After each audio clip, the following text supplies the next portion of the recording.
ഷാറൂഖ് ഖാന്റെ ഡുങ്കി എന്ന സിനിമ കണ്ടിട്ടില്ലേ? UK-യിലേക്ക് അനധികൃതമായി കുടിയേറാൻ ശ്രമിക്കുന്ന കുറച്ചുപേരുടെ കഥ.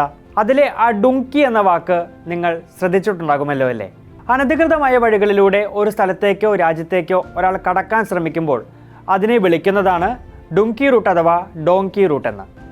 കഴിഞ്ഞ ദിവസം US-ൽ നിന്ന് ഇന്ത്യയിലേക്ക് തിരിച്ചയക്കപ്പെട്ട കുടിയേറ്റക്കാർ അമേരിക്കയിലേക്ക് കടക്കാൻ ശ്രമിച്ചതും ഇത്തരത്തിൽ ഒരു ഡോങ്കി റൂട്ടിലൂടെയാണ്.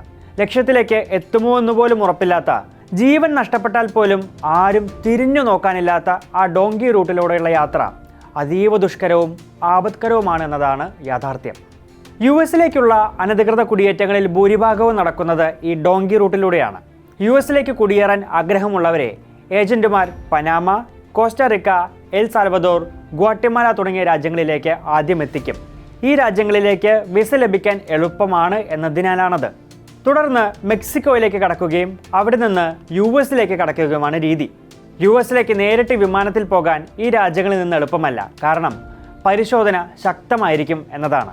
അതിനാൽ തന്നെ മെക്സിക്കോയിലെത്തി അനധികൃതമായി US-ലേക്ക് കടക്കുക എന്നതാണ് കുടിയേറ്റക്കാരുടെ രീതി. മാഫിയ സംഘങ്ങൾ, കൊടും ക്രിമിനലുകൾ തുടങ്ങിയ നിരവധി ഭീഷണികളും ഈ യാത്രയിലുണ്ടാകും. US-ലേക്കുള്ള ഡോങ്കി റൂട്ടിലെ ഏറ്റവും ദുഷ്കരമായ കാര്യങ്ങളിലൊന്ന് ഡാരിയൻ ഗ്യാപ്പ് എന്നറിയപ്പെടുന്ന വനപ്രദേശം കടന്നു കിട്ടുക എന്നതാണ്.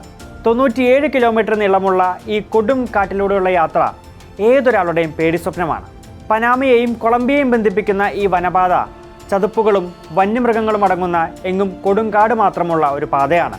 മോശം കാലാവസ്ഥയും മോശം ഭൂപ്രകൃതിയും എല്ലാം കൊണ്ട് ആരും ഈ കൊടുങ്കാട്ടിലേക്ക് പ്രവേശിക്കുക പോലും ചെയ്യാറില്ല. എന്നാൽ US എന്ന സ്വപ്നവുമായി നടക്കുന്ന മനുഷ്യർ വേറെ വഴിയില്ലാതെ ഈ പാത തിരഞ്ഞെടുക്കുകയാണ്. വിഷപ്പാമ്പുകൾ, കുത്തിയൊഴുകുന്ന നദികൾ, പുലിയും കരടിയും അടക്കമുള്ള വന്യമൃഗങ്ങൾ തുടങ്ങിയവയെല്ലാം ഈ വനപാതയിലുണ്ട്. കൂടാതെ ഈ പാതയിലൂടെ പോകുന്നവരെ ലക്ഷ്യമിട്ടുകൊണ്ട് ക്രിമിനൽ സംഘങ്ങളുമുണ്ട്.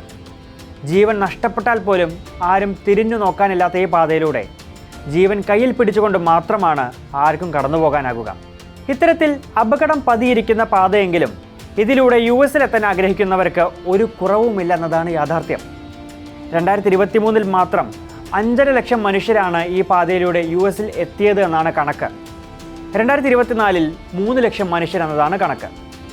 ഇവർക്കെല്ലാം മനുഷ്യക്കടത്ത് ഏജന്റുമാരുടെ സഹായവും മറ്റും ഈ പാതയിൽ ലഭിക്കാറുമുണ്ട്.